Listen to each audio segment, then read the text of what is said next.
صدا زد علی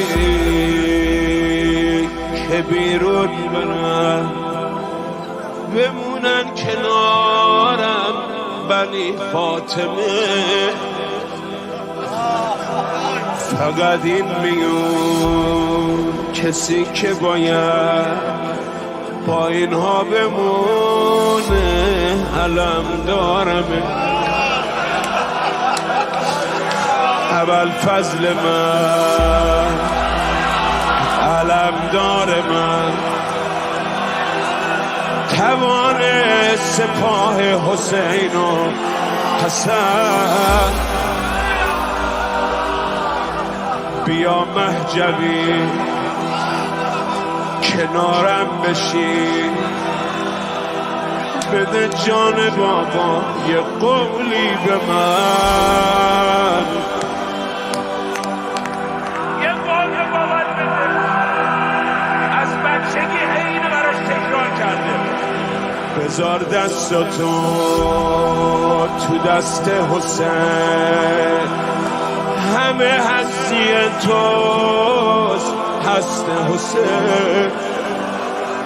تو تنهاییاش تو اون تشنگیش امیدش به دست تو بسته حسین. لبن فضل من علم دار من، امیدم به دست توه پهلوون. یادت باشه کار به هر جا رسید، تا آخر کنار حسینم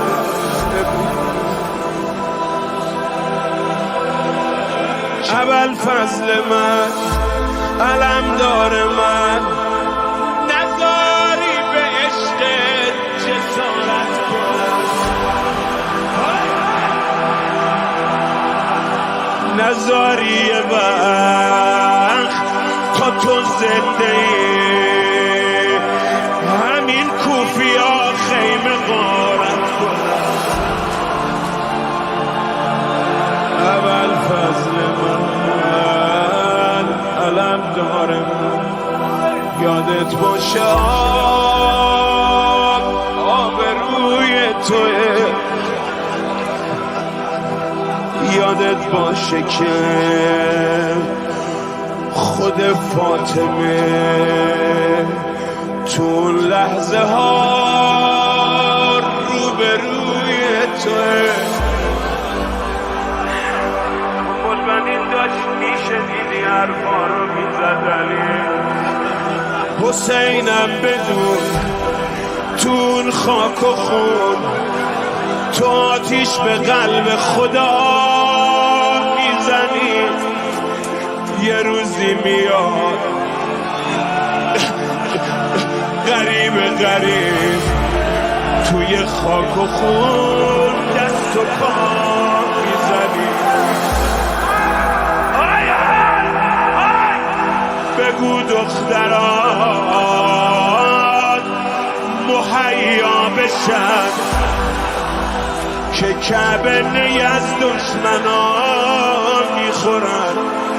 تو اون ازدهام میاد خواهرت حسینم، سرت رو جلوش از قفا